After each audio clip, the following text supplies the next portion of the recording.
Village of the Angels is the strongest single episode of Doctor Who Flux. It also happens to be the only episode in Series 13 where Chris Chibnall isn't the sole writer. I'm not saying that correlation necessarily equals causation, but it's an interesting data point nonetheless.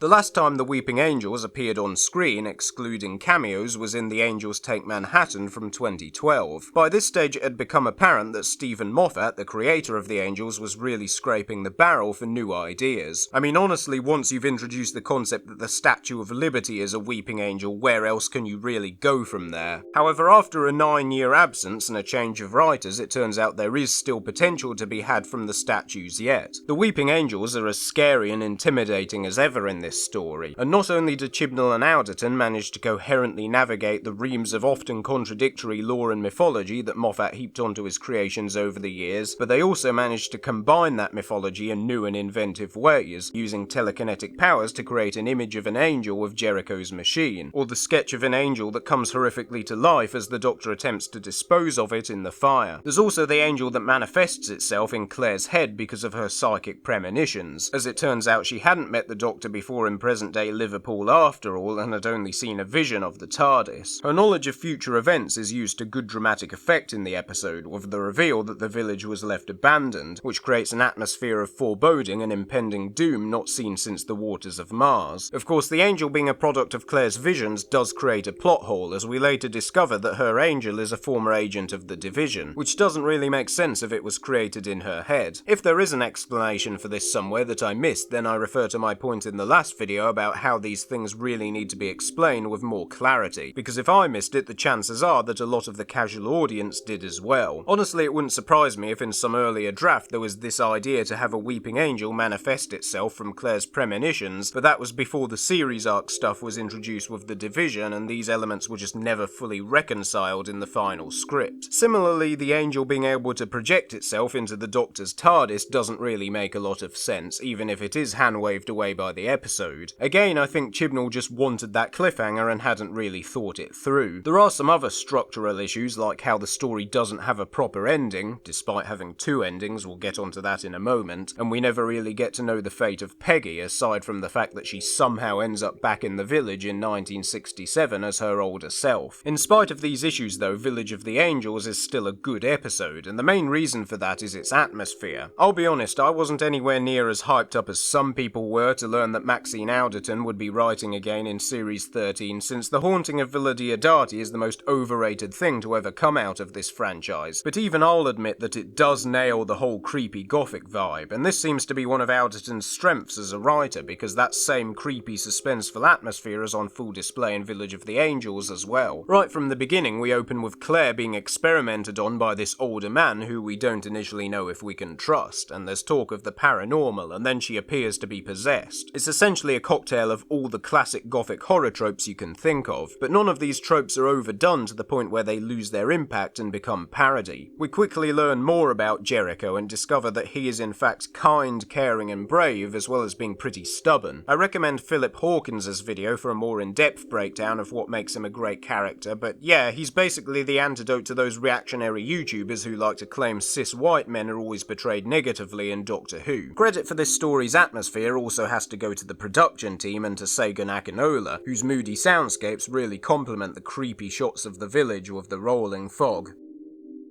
Unfortunately, as much as this episode's strength is in its atmosphere, it also ties to the episode's biggest flaw. In my review of War of the Sontarans, we very briefly discussed how jarring it is to keep on cutting away from a self-contained Sontaran story to the series arc subplot with Yaz. While it was detrimental to that story, the problem is many orders of magnitude worse in Village of the Angels, because every time we cut away to Belen, this random guy on some planet, it not only disrupts the flow of the story, but it completely diffuses that aforementioned atmosphere and suspense. When you're precisely crafting a particular mood, you can't just keep on cutting away, and something tells me this was never the original intention. Stu Bagfull proposes the theory that Doctor Who Flux started out life as something more akin to Series 12, with standalone episodes like Praxeus and Can You Hear Me being punctuated by the series arc. But then COVID happened and Chibnall had to squash everything together into one 6-part epic to meet the reduced episode count. This is all speculation, of course, but stuff like the final Bell and Vinder scene being halfway through the end credits really supports the notion of a desperate writer trying to pull everything together at the last minute. It's like, hey, there's nowhere for this scene to go that feels natural because it's from a completely different episode. I know, let's just stick it in the middle of the credits. Hopefully everyone will just think it's deliberate and we're trying to be clever. Come to think of it, a lot of what happens in Flux doesn't really feel like it has a lot of artistic consideration behind it. It's purely functional and plot mechanical, and maybe this is the reason why.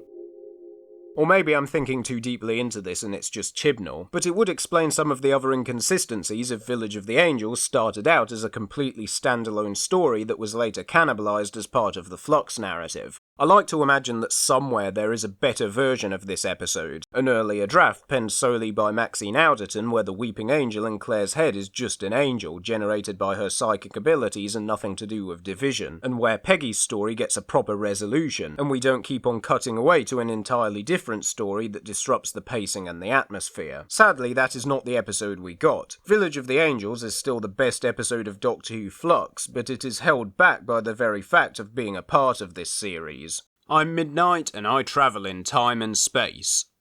And trains.